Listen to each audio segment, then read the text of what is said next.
find out who Miss Marvel is and what she can do as I summon all my imps to join me on my trip through Marvel Snap. Hey everybody, it's Annabelle. So we're talking about this particular week's Spotlight character and kind of the Spotlight character for the entire month. Also, kind of sadly, unless something changes, might be the last Spotlight character for a month, as in the future they will share a spot with the actual Spotlight Cache. So we'll look at that down the road and see what we do.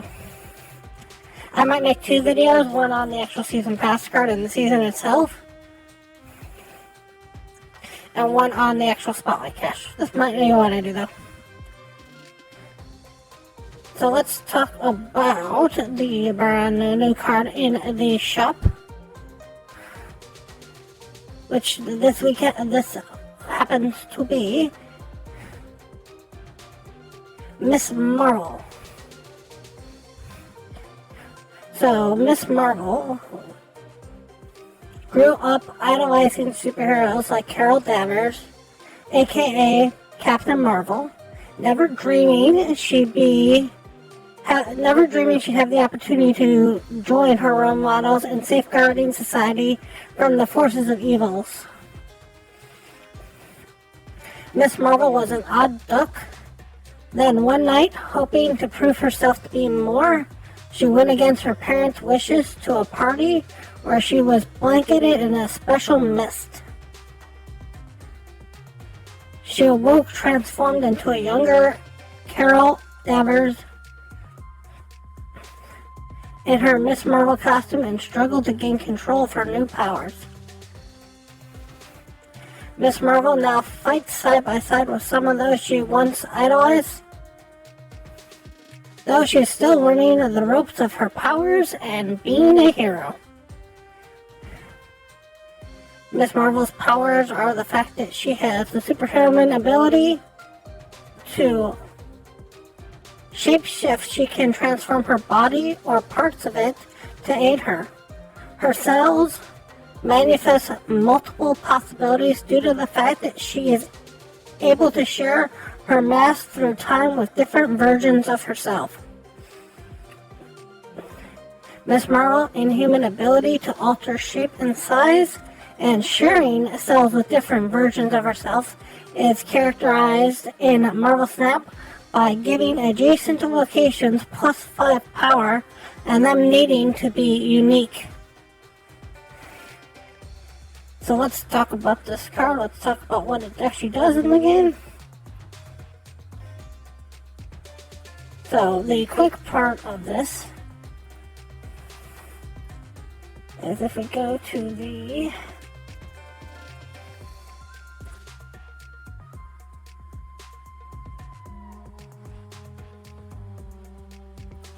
season pass, we'll actually see Miss Marvel here. Miss Marvel is a 4/5 with the ongoing ability that adjacent locations where your cards have unique costs have +5 power. So, the thing that you need to know about Miss Marvel, there's a couple different quick things.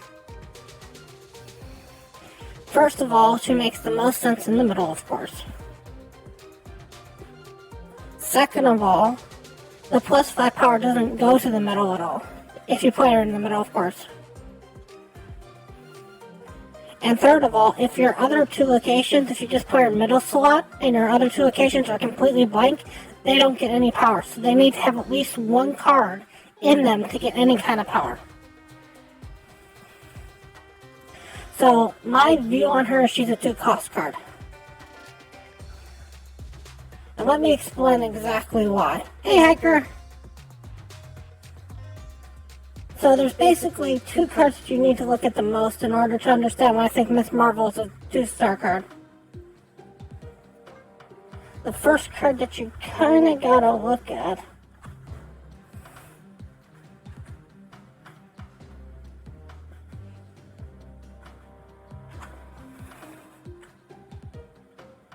Let me get her up here real quick.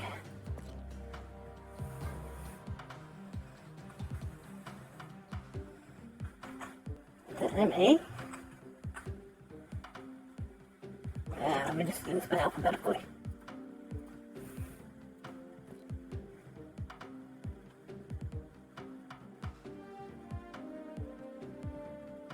Is Medusa. I don't know how many times anybody out there has tried to play Medusa, but if you ever want to see how good the card of Miss Marvel is, try playing Medusa for a while. The number of times where you're not going to be able to get it into the middle location is just fantastic. Another card that you kind of got to look at is Claw. Look at Claw, okay? Claw sees absolutely no play. Miss Marvel and Claw are the same power, same energy. Claw's gonna hit no matter what. Claw's actually going to give one more power than Miss Marvel will. Both are ongoing. Claw requires no other kind of weird restrictions. And when's the last time you've seen Claw?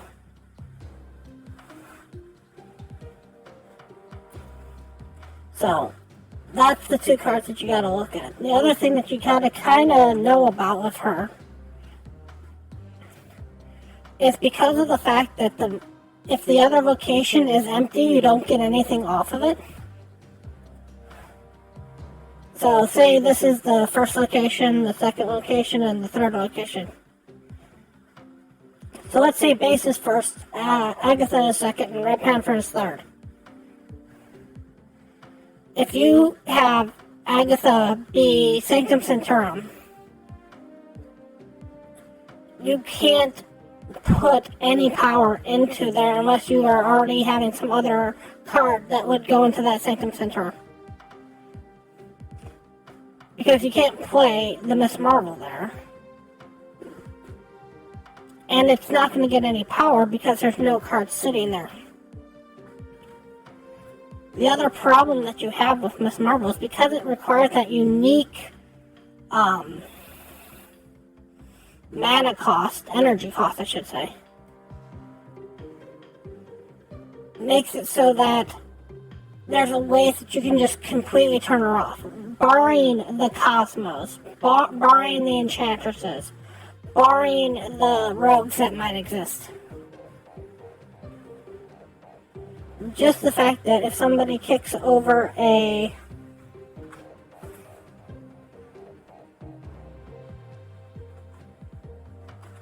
Hobgoblin, that's 5.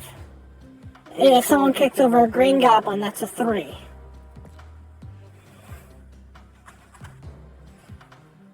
The number of times where you'll get Central Park, that means you can't play any ones in either of those lanes. So there's a whole lot of stuff that turns her off. And if you just look at her as a card straight up, 4/5, that's +5. You just gotta look at Claw. There's basically almost no situation in which Claw's not a better answer. You don't have to play Claw just in the middle, you can play Claw on right. The only location he doesn't work in is third location. So as long as first and second are okay, you can play Claw. So if there's ever a problem with second, you have to play Miss Marvel in first or third anyways, and you're just getting a Claw anyways. And Claw has one more power and has no restrictions on it. So that's why I'm giving her just a 2-star on this. Now there is kind of a weird magical thing that you can do with her where you basically play stuff like Invisible Woman and the Onslaught, with the magic and everything else like that, and you kind of get this big power hit on in the middle. But if you're going to go that route, just play Living Tribunal. You'll be better off playing Living Tribunal. For the rest of this particular week,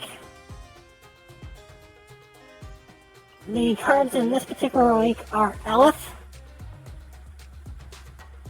a good turn 6 card, basically one of the most known turn 6 cards.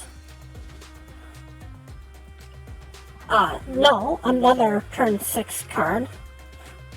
Viable, ridiculously viable for destroy. And the other card is Negasonic Teenage Warrior, which right now, as she's designed, is basically the same card as this. You can set her down a turn before, or you can play her right on turn 6 as long as you've got the priority. It's going to work the same as having this card out here. So if you're looking for anything this week that you like playing Destroy, go get this week. For me personally, the only one I'm looking for is the Negasonic, because I have the other two. But I'm still going to roll on this particular box. So, what's in the box? What's in the box? Let's all find what's in the box. Box says Negasonic Teenage Warrior. So I actually got the one that I was missing, so it was really good on me to get this one for this week. So I want to thank you all so much for watching, and as always, remember, play of all of fun.